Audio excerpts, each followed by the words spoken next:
আমরা ১০০ বছর পিছিয়ে আছি এটা আমি সবসময় বলব এটার মিনিং দিয়ে যেটা বোঝে। আচ্ছা আমাকেও অনেক সময় অনেক অ্যাওয়ার্ডে মানে ডাকে। আমি হয়তোবা ২-১ বার যাই, ৮-১০ বার যাই না। আমার পোস্টেও দেখি, আমার পেজেও দেখি অনেকে এরকম করে যে, "আপু আপনাকেও এখানে ভালো লাগতো বা ওইখানে ভালো লাগতো।" যেমন কিছুদিন আগে বাইরের একজন আর্টিস্ট আসছেন। আমার খুব ভালো লেগেছে। সবাই তাকে খুব অ্যাপ্রিশিয়েট করেছে, খুব রেসপেক্ট করেছে। এমন না তাদের কোনো ভুল ত্রুটি নাই তাদের দেশে বা তাদের কোনো আ ওরকম তাদেরকে নিয়ে গসিপ হয় না। বাট আমরা কেন জানি বাইরের থেকে কেউ আসলে বা অন্য মানে নিজেদের ঘরের থেকে বাইরের মানুষকে বেশি ইম্পোর্টেন্স দেই।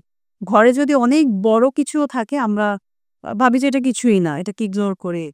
সেটা যেটাই হোক না কেন। এই বললাম না আমাদের এই নেচারের জন্য আমরা ১০০ বছর পিছিয়ে আছি। আমি সহই বললাম আমাকে।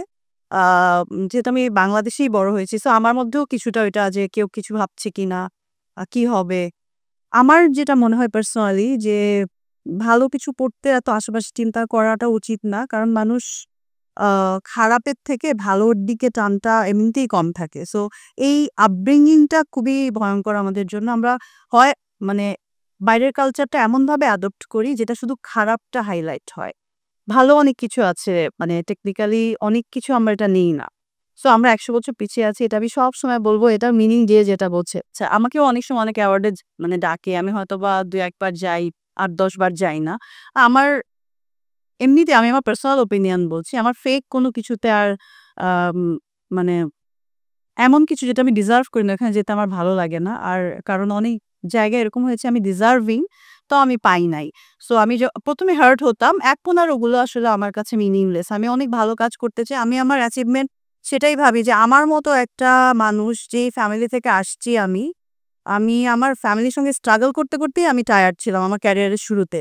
সো আমার মতো একটা মানুষ যদি ফ্যামিলির এত বাধা ভেঙে এবং বাইরের ইন্ডাস্ট্রির আমি কিছু বুঝতাম না তখন কাকে কিভাবে বললে ওইটা কিভাবে আবার আমার উপর অ্যাটাক হবে বা পলিটিক্স এর শিকার হলে কিভাবে আমি একটা কথা বলে যে আমার যেটা মনে হতো আমি বলতাম যে কাজের জন্য আমি তো কাজ করব।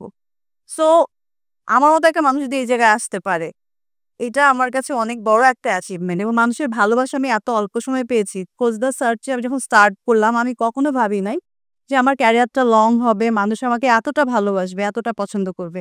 পাওয়া না পাওয়া তো কিছু থাকবেই।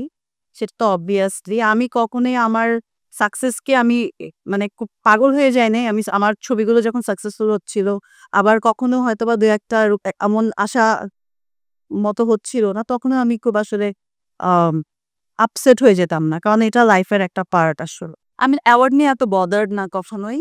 আমি বললাম আমি এতক্ষণ ধরে এই বকবক করতেছি এটাই যে মানুষ যে আমাকে এত পছন্দ করে, ভালোবাসে, এতটুকু সম্মান করে এটাই আমার কাছে অনেক বড় অ্যাওয়ার্ড আসলে।